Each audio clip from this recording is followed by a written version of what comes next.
মহানগরী সহ সারা দেশে এই পূজা অনুষ্ঠান যাতে শান্তিপূর্ণভাবে এবং ভাবগম্ভীর পরিবেশে ও অত্যন্ত যথাযথ মর্যাদার সাথে অনুষ্ঠিত হতে পারে এই জন্য এর আগে আমরা বিভিন্ন সমন্বয় সভাগুলো করেছি। ঢাকা মহানগরীর প্রতিটি পূজা মণ্ডপে শান্তিপূর্ণভাবে পূজা অনুষ্ঠানের জন্য আমরা বিশেষ নিরাপত্তামূলক ব্যবস্থা গ্রহণ করেছি।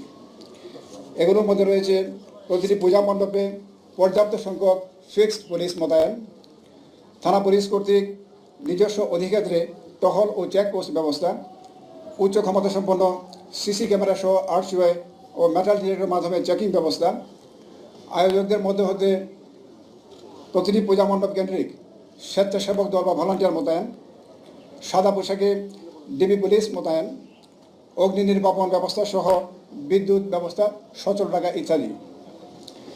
এর পাশাপাশি প্রতিটি পূজা মণ্ডপে প্রয়োজনীয় সংখ্যক আনসার বাহিনীর সদস্যগণও মোতায়েন থাকবেন বা দায়িত্ব পালন করবেন।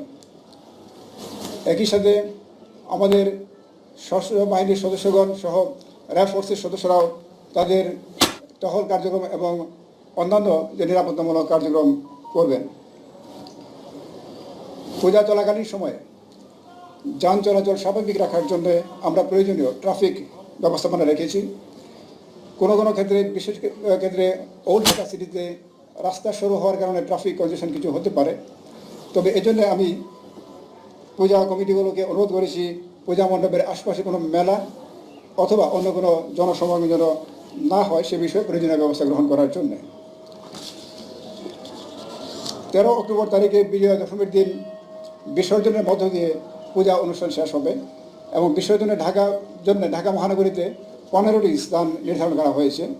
এগুলোর মধ্যে পোস্তগোলা শ্মশানঘাট সংলগ্ন বুড়িগঙ্গা নদী, ওয়াইজঘাট, ডেমরা শীতলকা নদী সহ আরও অন্যান্য স্থান রয়েছে।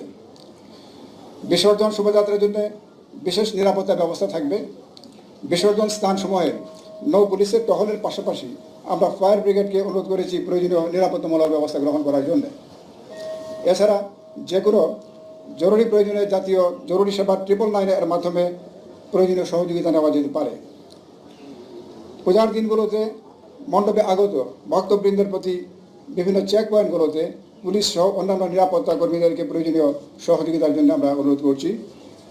সন্ধ্যা 7 ঘটিকায় মধ্যে বিসর্জনের সকল কার্যক্রম সম্পাদনের জন্য সকল পূজা কমিটি ও ভক্তদের প্রতি অনুরোধ করছি।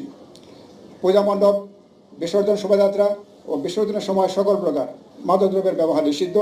একই সাথে পটকা এবং আতশবাজি ব্যবহার না করার জন্য অনুরোধ করছি। বিসর্জন শোভাযাত্রার সময় উচ্চস্বরে সাউন্ড সিস্টেমের ব্যবহার না করার জন্য অনুরোধ করছি। বিসর্জনের সময় অনেকেই সাঁতার জানেন না, নদী বা পুকুরে নেমে যান। এই বিষয়েও আপনারা যারা সাঁতার জানেন না তাদেরকে অনুরোধ করছি তারা যেন পানিতে না নামেন। বাংলাদেশ ধর্মীয় সমৃদ্ধি দেশ।